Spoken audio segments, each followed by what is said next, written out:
It's not like there's anything that can be done about it now. She's gone. I'm not. I've got a van reserved for next week, and I'm going to load up and head out of here. I've got a job in another city. Maybe between the move and whatever this is supposed to be, I can leave it all behind me. I had a girlfriend. I don't want to use her real name, so I'll call her Susan.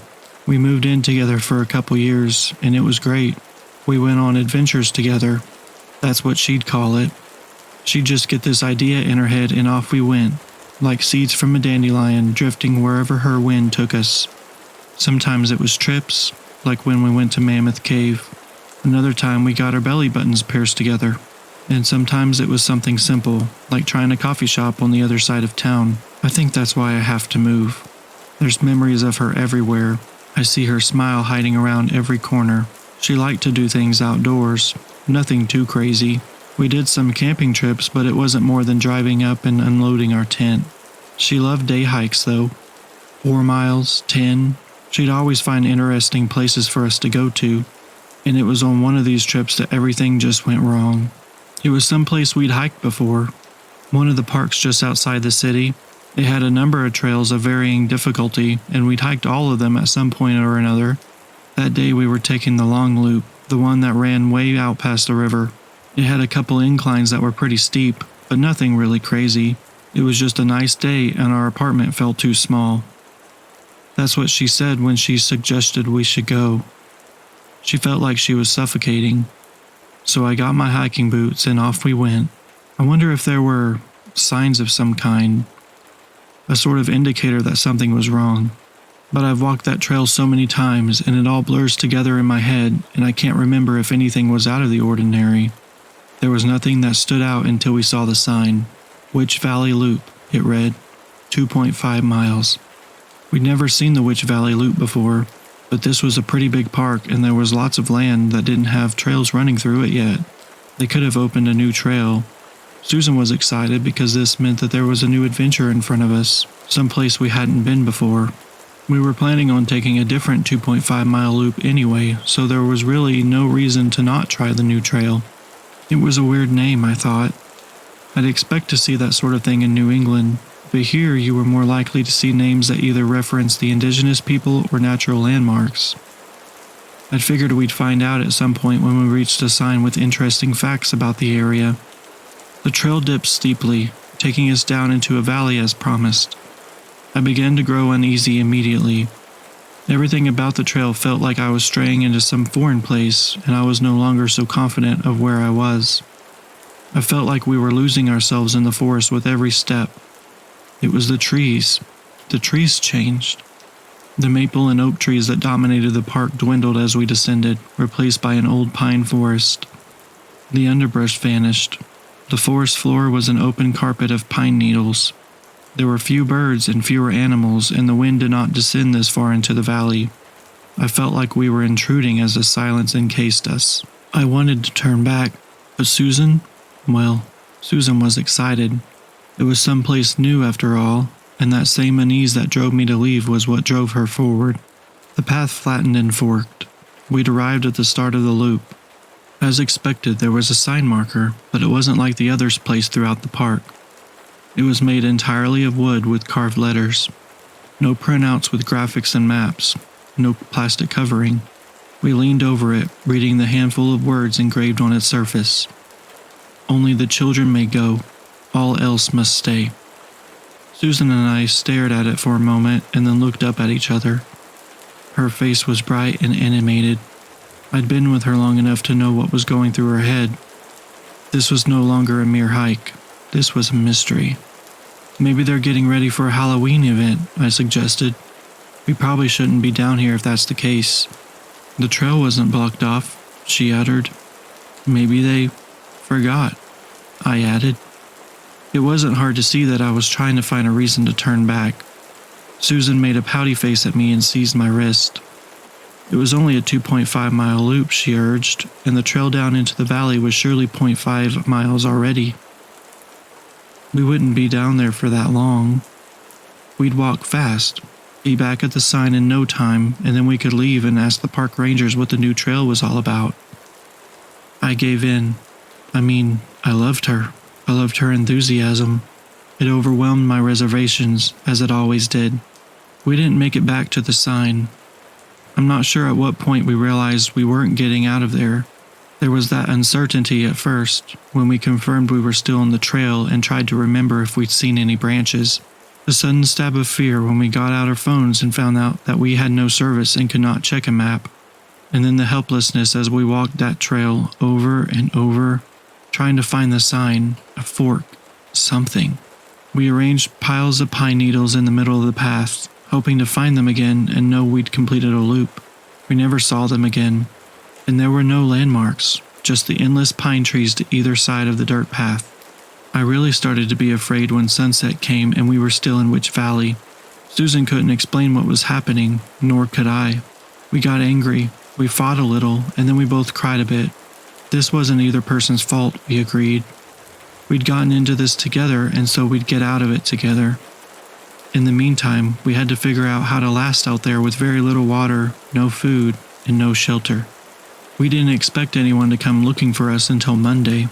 The park rangers might find our car left in the parking lot and realize someone is missing, but we decided not to count on that. We'd gone hiking on a Saturday, so that meant 2 nights of waiting before the search even began. We'd save the water for as long as we could stand it. We can go without food, and we wouldn't leave the trail. That would only make our situation worse, Susan reasoned. If we got lost in the woods, then it would be even harder for rescuers to find us. We considered seeing if we could make a fire. No fallen branches, no stones, nothing but a thick carpet of pine needles. It wasn't worth the risk of venturing further off the trail, Susan reasoned, as it wasn't getting that cold at night yet. We found a tree close to the trail and put our backs to it, curled together, and watched as the last of the sunlight vanished over the horizon. It was dark in Witch Valley, oppressively dark. My heart hammered as I stared into the night, barely able to see the trunks of the pine trees. It was an overcast night, and we didn't even have moonlight to help us. We didn't have flashlights, and we decided to conserve as much of our cell phone batteries as possible. Mine was turned off. We'd leave Susan's on as she had a higher chance of family or friends calling her on a whim. Perhaps we'd get lucky and service would reach us down in the valley, or perhaps they'd wonder why she wasn't answering. Then we tried to sleep. I felt safer with Susan beside me. At least I wasn't alone. We were together. Still, it was hard to fall asleep. It felt like I spent hours like that, with my head resting against hers, eyes closed so that I didn't have to see the darkness around me, swallowing up the valley in its embrace. When I did sleep, it was lightly. I only dozed, and so when something found us, I woke up. I'm not sure what stirred me out of sleep, some long-forgotten instinct, I suppose, the part of my brain that remembers what it is to be prey whispering that I was under the gaze of a predator. I snapped to alertness but did not move, my senses racing to catch up and understand what I had woken to. Something stood over us, something large. I stared at slender legs and then traced those up to a thick torso and a narrow head towering above us. A deer. Dimly, my mind reasoned that it wasn't actually that big. It was darkness in the angle, but it felt huge. I let out a slow breath, just a curious animal, harmless. Then it turned its head slightly and its eyes caught the scant tendrils of light that managed to make it through the clouds and the trees, and I saw that its eyes were white. Like a person's, I saw the darkness of the pupil and the iris. It had human eyes. I felt Susan's hand find mine. She gave my fingers a slight squeeze. She was awake too. She saw it as well. Neither of us moved. I think I stopped breathing entirely, unconsciously holding my breath the entire time it stared at us. Then it seemed to lose interest and walked away. We didn't say anything to each other, and I don't think either of us slept, staying awake and watching the silent woods until dawn. In the morning, the trail was gone. We'd settled down within feet of it. If we'd stretched out our legs, our toes could have grazed the edge of it. Yet when the sun broke through the trees, a golden respite after that long night, we found that we were surrounded on all sides by featureless pine trees. No trails, no markers, nothing. We weren't hallucinating, right? Susan asked, and I heard the first thin strain of panic in her voice. There was a trail. I agreed that there was, and then we searched, sweeping aside the pine needles to reveal soft earth beneath. There was no trail. It was like there never had been a trail. Finally, we had to admit what both of us were thinking. Something unnatural was happening here. We'd stumbled into something that was outside of our understanding of the world. It was not an easy conclusion to come to. I think we both desperately wanted this to be a trick of our minds. We tried to reason that it was, and I'll admit we had some convincing arguments that we bandied between us. The human eyes of the deer could have been a trick of the light that our brains had rationalized into the closest image that matched. The lack of cell reception was because of the valley, of course. And now it was gone. So then our next question became, did we expect rescue anymore? Because if we did, then the sensible thing was to stay in one place. But if we didn't think the rescuers would find the valley at all, then we were on our own. We tried to figure out how long we had. Our water bottle was half full, so water wouldn't become a problem for a few more days. If we'd rationed carefully, we figured. Food was already an issue, as my stomach twisted uncomfortably. But we knew we had time yet before we reached starvation conditions. We'd stay where we were for another 2 nights, let Monday come and go. And if there was no sign of a search, for while the park is big, it isn't that big, and we'd surely hear helicopters, then we'd start searching for our own exit. We only needed out of the valley after all. There was cell phone reception across the entire park. We could call for help when we were out. We spent the day preparing for the night. We tore some smaller branches off the pine trees and built a shelter. Nothing disturbed us. In fact, the forest was eerily empty. We didn't see birds, squirrels, or any other animals. I didn't point this out to Susan, even though she'd probably notice on her own. We kept our conversation to boring things. It helped steady our nerves. I wonder if I'd known then that she wasn't leaving the valley with me if we talked about something different. I don't think we would have. What else was there to say that I hadn't said before? We loved each other, we said as much, we talked about our future together. We knew all the important things, and we told each other it all over again just by how we held our hands as we settled down in this shelter. I slept a little, even more lightly than the night before, so that when something approached the shelter, I heard it coming. It wasn't trying to be quiet. Its footsteps were heavy, and while they were cushioned on the thick mat of pine needles, the forest was silent enough that its footsteps felt like they echoed. I felt Susan's hands tighten around mine. Her nails hurt where they dug into my skin, and I couldn't be upset, because I was doing the same thing to her. The creature stopped at the entrance to our shelter. It wasn't much of a door, not even big enough for a person. We'd stepped in and then pulled our makeshift roof of branches and needles over us. There was still a cloud cover, but enough light filtered through that I could see human feet. Bare feet, pale ankles. For a brief moment I thought we were saved, but then I thought, why are they barefoot? Come, a female voice whispered. Come. It sounded like she wasn't talking to us. The roof of our shelter was ripped away, the walls quickly collapsed. Susan and I cowered, staring up in horror at a bear. It towered over us. Its fur was matted, hanging down its chest like a dress. Its eyes were white with wide pupils, human eyes. Frantically, I glanced down at its legs. Human legs. And then I thought, human hands. Human body. A woman's body. But from the shoulders and up, she was a bear. Come to me, she called one more time, and the animals began to come out of the forest. Deer, squirrels, chipmunks, There was something immense near the back of their ranks that I swear was a moose. They walked towards us through the pine trees, and all of their eyes shone white in the scant light. So many unblinking human eyes. "Run!" Susan screamed. Her hand was a vice on my wrist. I scrambled to my feet after her, and we ran away from the advancing horde of animals, fleeing mindlessly through the valley. The bear woman watched us go. Why would she bother giving pursuit? She knew it was futile. We were two scared humans, frail and lost, and we were being pursued by the denizens of the woods. The deer caught up first. One hit Susan, bodily knocking her down. I tried to hang on to her. I tried. But the force of the blow was too great, and she was torn from my grip.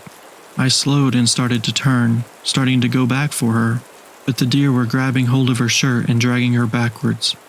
The squirrels and chipmunks were catching up and swarming her legs. "Run!" she screamed at me.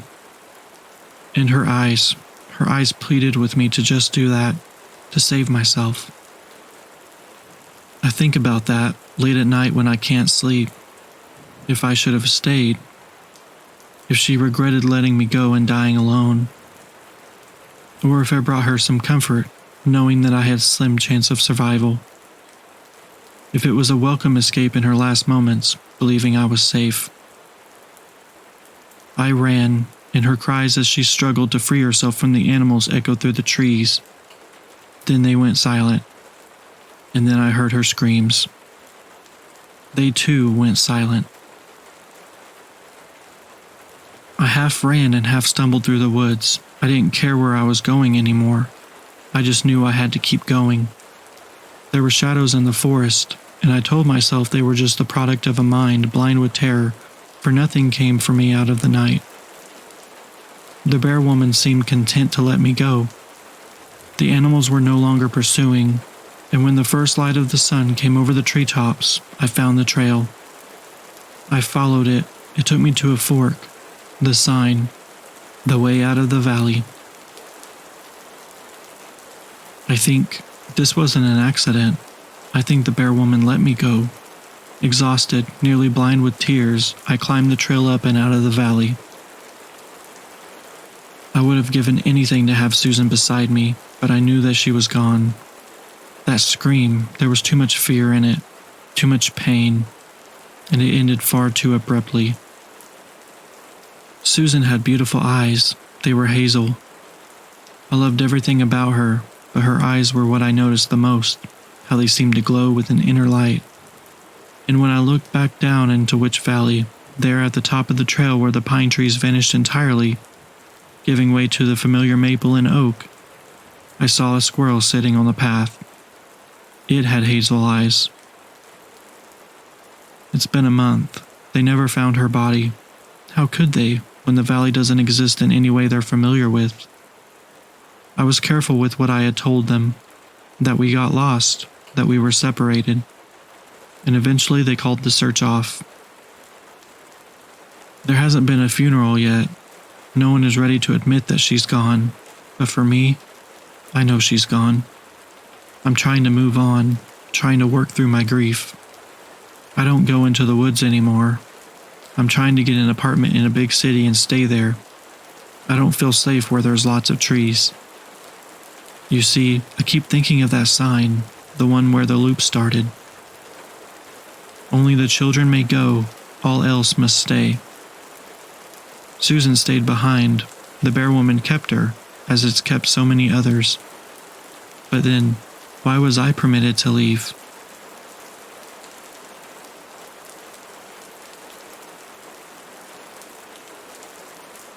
Dad packed his hunter starter pack, 2 Snickers bars, a gallon of water, a half gallon of milk, 2 protein bars, and a handful of Slim Jims.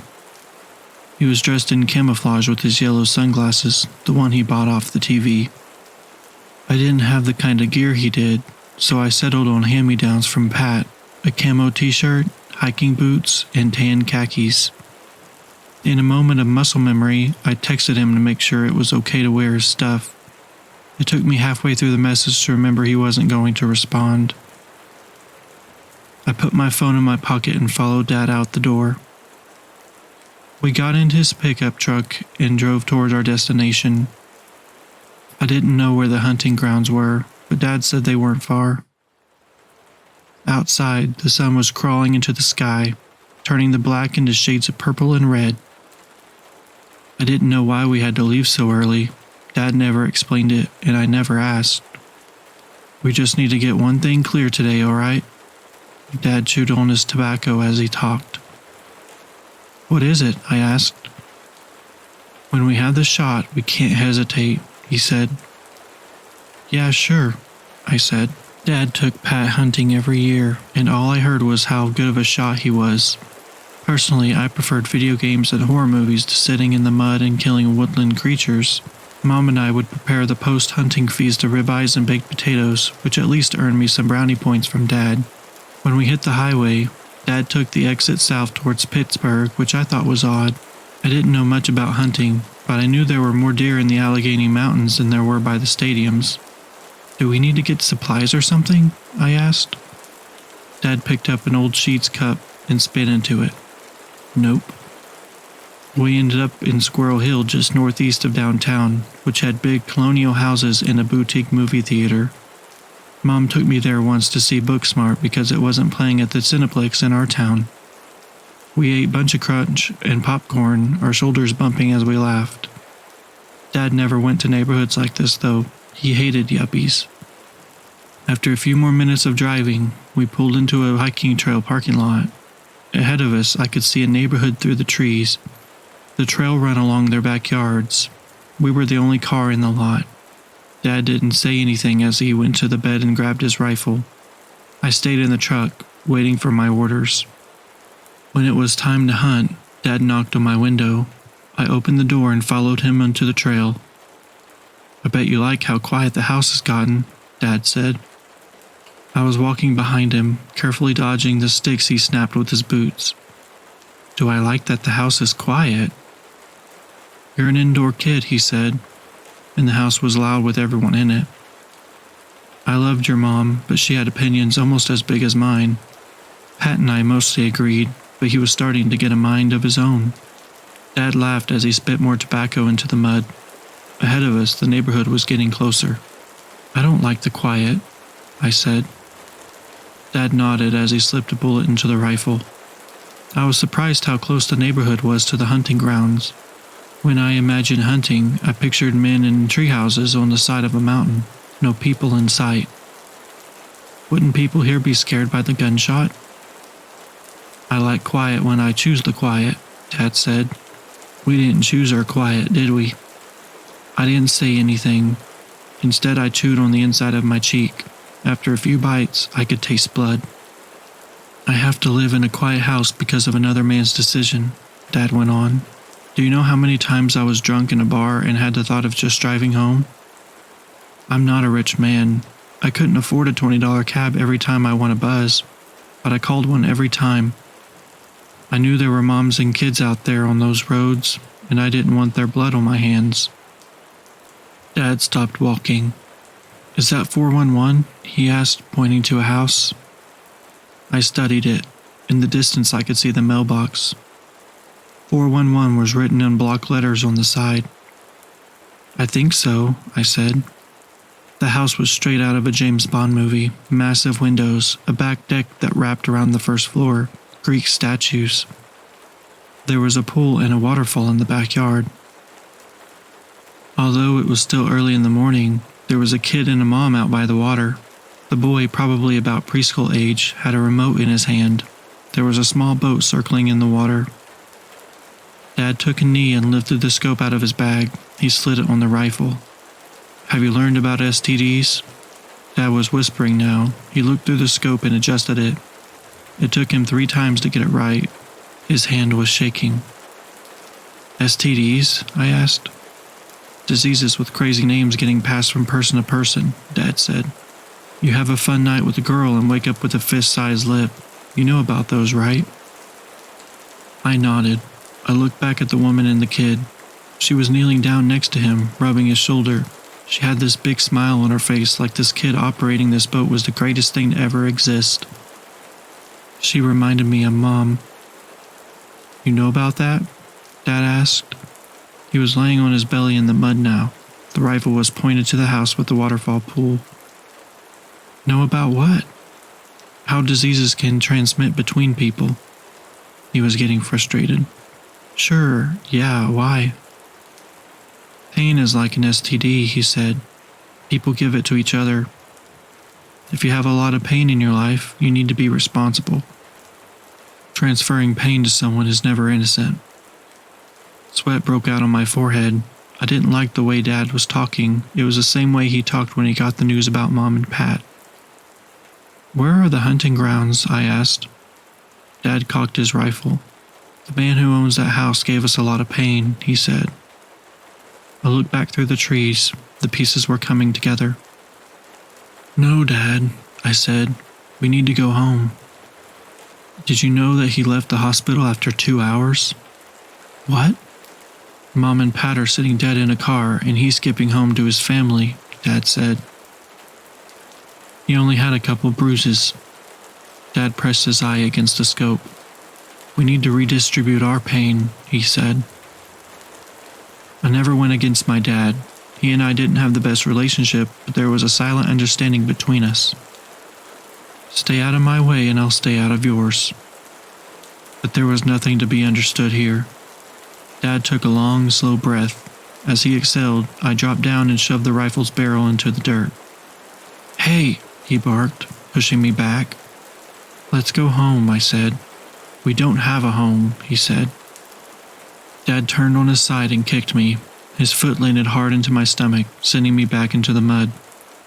Please don't do this, I pleaded. I tried moving closer again, but it hurt too much. When I breathed, I could feel the sharp edge of my rib puncturing something. I took short, wispy inhales, like a wounded animal. He kept his focus on the woman and the child. This is for you, baby doll, he whispered. The sound of his rifle echoed through the forest. I closed my eyes and buried my face in the mud. As the ripples of the blast softened, I heard a splash. I lifted my head out of the grass blade by blade. The remote-controlled boat was still doing circles. The woman was looking into the pool, her eyes as wide as dinner plates. She stood quiet for a moment. When she finally screamed, her eyes didn't change. The only thing that moved was her mouth. It dropped open like a nutcracker. The sound she made was raw and cavernous. As the boat slowed to a stop, the water under it turned purple, then brown, then red.